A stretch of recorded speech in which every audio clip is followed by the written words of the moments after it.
मुख्यमंत्री अशोक गहलोत ने बजट को फाइनल कर दिया है और आज सुबह 11 बजे विधानसभा में सीएम गहलोत बजट पेश करेंगे। बजट को फाइनल करने के बाद मुख्यमंत्री ने अफसरों के साथ फोटो खिंचवाई और ट्वीट कर जानकारी दी। सीएम गहलोत ने कहा कि ये बजट प्रदेशवासियों की आकांक्षाओं और उम्मीदों पर खरा उतरेगा। प्रदेश के इतिहास में पहली बार किसानों के लिए अलग से कृषि बजट पेश किया जाएगा।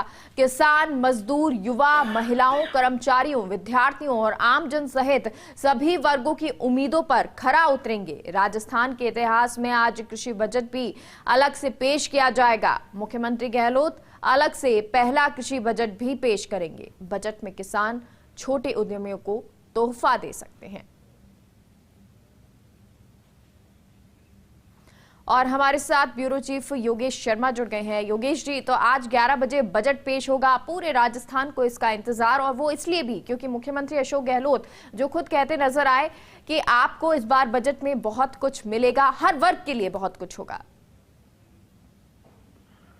देखिए मेघा, पूरा बजट आज सामने आ जाएगा और राजस्थान को जो उम्मीद है, राजस्थान की जनता को इस बजट से बहुत ज्यादा उम्मीद है, तो वो उम्मीदें सामने होंगी और ग्रामीण अर्थव्यवस्था पर फोकस होगा। अशोक गहलोत हमेशा सामाजिक सरोकार की बात करते हैं, तो सोशल जो एम्पावरमेंट है उस पर फोकस होगा। इसके साथ ही युवा बेरोजगारी का जो मुद्दा है, वो रोजगार की दिशा में नए अवसर खोले जाएंगे, नई भर्तियों की बात की जाएगी। कृषि बजट की आपने बात की, तो कृषि बजट इस बार अलग से विस्तृत तौर पर सामने होगा। एक तरह से कहा जाए तो ये अगले 2 साल बाद चुनाव है, उस लिहाज से इस बजट पर उसकी भी छाया हमें नजर आने वाली है कि किस तरह से इस बजट में आगे क्या रोड मैप लिया जाएगा। क्योंकि जिस तरह विस्तृत तौर पर मुख्यमंत्री गहलोत ने कांग्रेस के विधायकों, कांग्रेस के नेताओं से फीडबैक जाना था, सुझाव लिए थे और जिस तरह से अलग अलग सेक्टर के लोगों से बात की थी, तो अर्थ साफ है कि कांग्रेस इस बार जनता का दिल जीतने वाला बजट लाना चाहती है।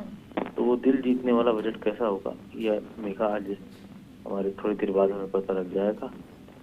बड़ी कवायद इस बजट को लेकर की गई है और ये भी कहा जा सकता है कि हम जो नई घोषणाओं की बात कर रहे हैं, खास तौर से जिनका पॉलिटिकल मायने भी होंगी, चाहे वो नए जिलों की घोषणाओं की बात हो सकती है आज, चाहे वो बड़ी तादाद में सरकारी नौकरियों में भर्ती की बात हो सकती है, चाहे वो घरेलू मध्यम वर्ग के जो लोग हैं उनकी हितों के मद्देनजर बात हो सकती है, किसान के हितों की बात हो सकती है। तो कई ऐसे मुद्दे हैं जिनको लेकर ये कहा जा सकता है कि बड़ी घोषणाएं मुख्यमंत्री गहलोत अपने पिटारे से कर सकते हैं। सियासत का जादूगर उन्हें कहा जाता है। आज किस तरह से वो उनकी जादूगरी बजट के जरिए सामने आएगी, क्या जादू वो बजट के जरिए दिखाएंगे। एक तरह से कहा जाए तो पूरा बिल्कुल, और खास तौर पर अगर बात करें तो कृषि बजट अलग से पेश होने वाला है, तो उस पर बहुत ज्यादा किसानों की नजर रहने वाली है। बहुत बहुत शुक्रिया योगेश जी जानकारी के लिए। और हमारे साथ राजीव गौड़ जोधपुर से जुड़ गए हैं। राजीव, जोधपुर वासी आज क्या आशा लगाकर बैठे हैं? देखिए, पूरे प्रदेश में अगर सबसे ज्यादा कहीं उत्साह है, एक्साइटमेंट है, तो जोधपुर में है, क्योंकि राजस्थान के मुख्यमंत्री अशोक गहलोत जोधपुर से ताल्लुक रखते हैं। एक साधारण से सामाजिक कार्यकर्ता, एक एनएसए के कार्यकर्ता किस तरह से राजस्थान के 3 बार मुख्यमंत्री हैं, तो निश्चित रूप से यहाँ उम्मीदें ज्यादा है। बात जोधपुर संभाग की करें तो चूंकि पर्यटन की बात करें, खनिज की बात करें, तीव्र संपदा की बात करें, तो उस लिहाज से महत्वपूर्ण ये हो जाता है कि रिफाइनरी को बजट मिल सकता है। लेकिन नया विश्वविद्यालय इंजीनियरिंग का किया है, उसको बजट मिलने की पूरी उम्मीद है। और पर्यटन के क्षेत्र में कुछ विशेष पैकेज, क्योंकि 2 साल से जैसे कोरोना रहा, तो हो सकता है कुछ हो। लेकिन जैसे लघु उद्योग है, तो लघु उद्योग को यहाँ पे ई कॉमर्स और ई सिस्टम को लेकर के उसको लेकर के भी जो मांग की जा रही है, उसका भी लाभ मिल सकता है। खासतौर पर जो मेडिकल डिवाइसेस पार्क है, उस पर फोकस किया, उसको बजट जारी किया जा सकता है। फिनटेक यूनिवर्सिटी जो पिछली बार घोषणा की गई थी, जमीन वगैरह देखने की, हो सकता है उसके लिए भी एक बजट जारी किया जाए। कुल मिलाकर के कहा जा सकता है कि चाहे अलग अलग क्षेत्र के लोगों ने अलग अलग हैंडीक्राफ्ट एक्सपोर्ट की बात करें, ग्वारगम एक्सपोर्ट की बात करें, स्टील एक्सपोर्ट की बात करें उसमें कुछ बिल्कुल, तो उम्मीदें बहुत सारी हैं। और वहीं अगर बीकानेर की बात करें तो बीकानेर से भी हमारे सहयोगी लक्ष्मण राघव जुड़ गए हैं। लक्ष्मण, क्योंकि यहाँ से मंत्री भी आते हैं और बीकानेर बहुत सारी उम्मीदें भी रखता है, क्या उम्मीद है बीकानेर शहर को इस बार? मेगा निश्चित तौर पर बीकानेर को भी बहुत सारी उम्मीदें हैं। जैसा कि आपने कहा कि संभाग में राजनीतिक प्रतिनिधित्व तो बहुत ज्यादा है, 3 मंत्री हैं, तो ऐसे में और आशाएं बढ़ जाती हैं। देखिए, सबसे बड़ी बात यहाँ पर है एयरपोर्ट के विस्तार को लेकर उम्मीद जताई जा रही है। इसके अलावा यदि हम बात करें तो बीकानेर जो है एक तरह से फूड इंडस्ट्री के लिए बहुत जाना जाता है। भुजिया और रसगुल्ला बीकानेर का 7 समंदर पार तक फेमस है, तो इस क्षेत्र में कुछ ना कुछ मिलने की उम्मीद है। साथ ही साथ सिरेमिक हब बीकानेर है, 70% तक एक तरह से सिरेमिक यहीं से जाता है गुजरात। तो इस बात को लेकर यहाँ के जो इंडस्ट्रिस्ट हैं उनमें है कि इस सिरेमिक हब को डेवलप करने के लिए सरकार कोई मदद करे।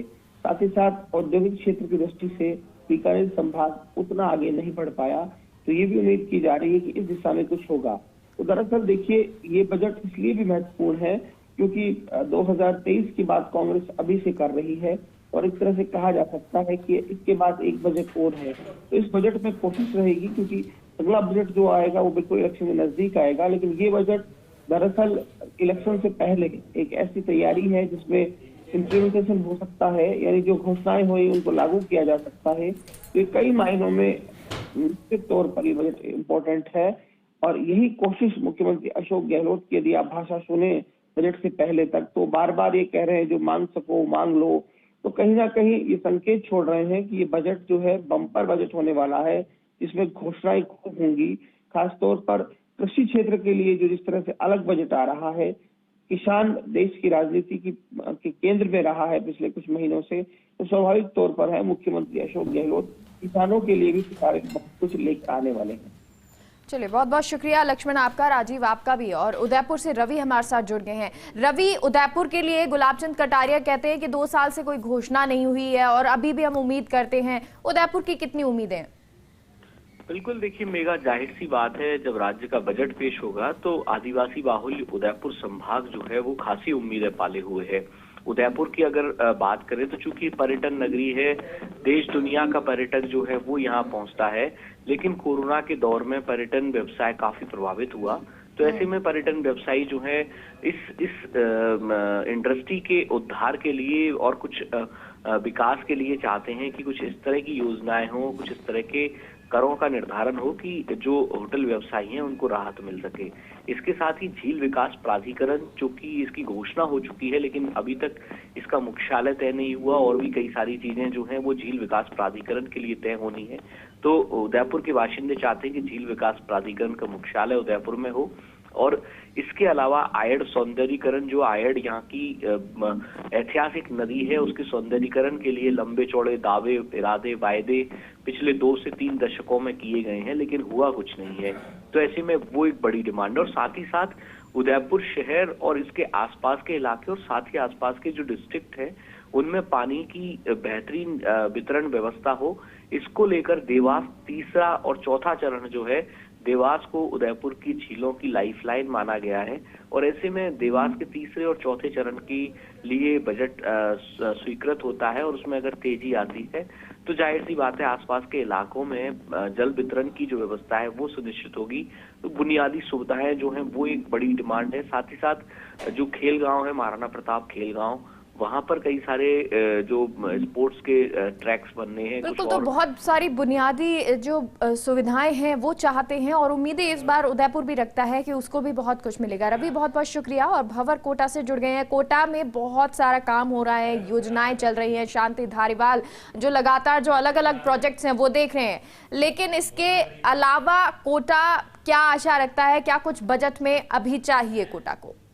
देखिए, फिलहाल तो मेगा 3000 करोड़ के मेगा प्रोजेक्ट्स कोटा में चल रहे हैं और इनमें सबसे बड़ा प्रोजेक्ट है चंबल रिवर फ्रंट, जो कि चंबल नदी के किनारे बन रहा है। सबसे बड़ी उम्मीद कोटा यही कर रहा है कि फिलहाल कोटा बैराज से लेकर के और चंबल की छोटी पुलिया तक जो ये फ्रंट बन रहा है, इसकी पार्ट 2 का ऐलान शायद इस बजट में हो।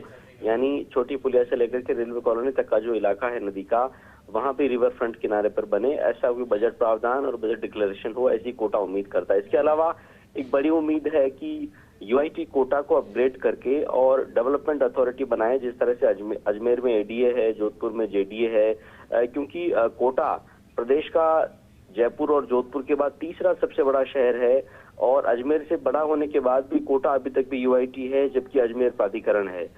इसके साथ ही कोटा इस बात की भी उम्मीद लगा करके बैठा है कि जो पुलिसिंग का जो पूरा सिस्टम है, क्योंकि फैला हुआ शहर है तो यहाँ भी कमिश्नरेट प्रणाली जिस तरह से जोधपुर में लागू हो चुकी है वो भी यहाँ पर लागू हो। इसके अलावा कोटा थर्मल जो कि कोल प्लांट है, 1200-1300 मेगावाट बिजली पैदा करता है, राजस्थान का बिजली हब है कोटा, लेकिन कोटा थर्मल में जो कोयला का जो प्लांट है वो बहुत ज्यादा पॉल्यूशन करता है, वो शहर के बीच में भी आ गया है। वहाँ तकनीक अपग्रेड करने के लिए कोई प्रोजेक्ट आए, इसको सोलर आधारित बनाया जाए या फिर इसमें नई भर्तियां की जाए, क्योंकि जो मौजूदा हाल है उसमें बहुत से पद खाली है और थर्मल प्लांट पर बंद होने का खतरा मंडरा रहा है। उसको लेकर के बड़ा ऐलान होने की उम्मीद कोटा के लोग कर रहे हैं।